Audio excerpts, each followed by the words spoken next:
And now, as promised, the man who lives in his own golden tower in New York City. For that matter, he could live just about anywhere in the Western Hemisphere because he has developed magnificent tracts of land and owns the gleaming casinos and hotels which are on top of them. We could only be talking about Donald Trump. Thank you, Mr. Trump, for joining us this morning. Hiya, Dan. I have heard that you are worth something like $3 billion, but to read your book, The Art of the Deal, you don't care to count exactly how much you're worth, do you? Well, I don't know what I'm worth. I know that from the standpoint of the book, I've done a book. The charities go to, the money all goes to charity that we're making from the book. The book has become a tremendous success, which I'm happy to say, and it's something that makes a lot of charities very happy, too, because, as I said, the money goes to charity, so I'm very happy about it. It tells you that a lot of people want to make a lot of money. Are they going to learn that by reading your book? Well, they might learn that, and they also might learn that they shouldn't try making too much money, because I really have a theory that some people are not destined to make a lot of money, and that's fine, and they can be very happy. In fact, they can be much happier by not. Those people shouldn't be, because they'll ruin their lives. I mean, they'll go and they'll put up their house, and they'll mortgage their cars and everything else they own, and they'll go into business, and they shouldn't necessarily be in business. Not everybody is meant to be a business person. Now, you own these incredible casinos and hotels, and the towers in New York City. You're going to build this world's tallest building now in Television City. When is enough, or will Donald Trump never be satisfied with the deal-making and the acquisitions? Well, I'm like a lot of my friends from Houston. I just keep chugging. I mean, all you can do is just keep going. Life is sort of a pretty short experience, and you have to maintain some kind of an equilibrium, and the way I maintain that is to work. And I enjoy what I do. I love what I do, and I hope I do it well.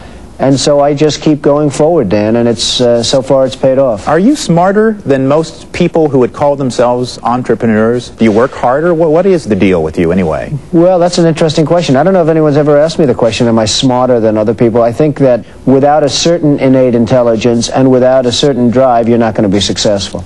I'll bet that you're used as a person an awful lot. I know that people sue you because you have deep pockets. People invite you to their banquets to promote their own causes. And in a more personal way, I suppose that people come up to Donald Trump, and to them, money is your complete identity. And they don't approach you with the kind of personal respect that I'm sure you deserve. That must aggravate you, must bother you. Well, it becomes a somewhat impersonal life, unfortunately, and I will tell you that I'm not sure that that's a very good thing or a very healthy thing, but it's where I am, and there's not, unfortunately, very much I can do about it, but maybe I wouldn't want to. I have my friends. I have some very, very good friends, and I guess I have some very good enemies, and I like it that way somehow, and I really believe in trashing your enemies and really being loyal to your friends. I'm a strong believer in loyalty, Dan. I keep wondering about little details of your life. Are you carrying your wallet this morning? I am carrying my wallet. How much cash do you have in your wallet? Probably none. I don't keep cash in a wallet, and I don't carry very much cash. You know, there's not very much reason to carry cash, I guess, but I don't carry very much. But I keep none in my wallet, I can honestly say. Your credit's probably pretty good. I guess the credit is good. Do you pump your own gas at the service station? No, not generally, and if I can, you know, it's one of the nice little luxuries in life to be able to say, hey, I'll pay the extra 5 cents a gallon. And on, say, Friday or Saturday night, do you ever sit around in your underwear and order pizza, rent a movie, Absolutely. Just stay at home? Absolutely. That's an important element in life. I mean, frankly, you're mentioning one of my best and favorite phases in life. I love just being home, relaxing, take it easy, watching television, and maybe necessarily if there's pizza, that's good too. But there's nothing like that kind of relaxation, Dan. In your cozy 80-foot living room.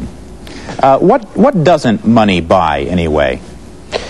Well, I've always said, you know, money isn't a totally essential ingredient, but it does make life a little bit easier in terms of the medical and in terms, you know, people say, well, money can't buy happiness, and they're absolutely right. But it does make it easier. It means that there are problems that you would have if you didn't have money that you just won't have, you know, to the same extent. So yeah. I really look at money as being something that is totally unessential, but something that you should certainly try and have enough of.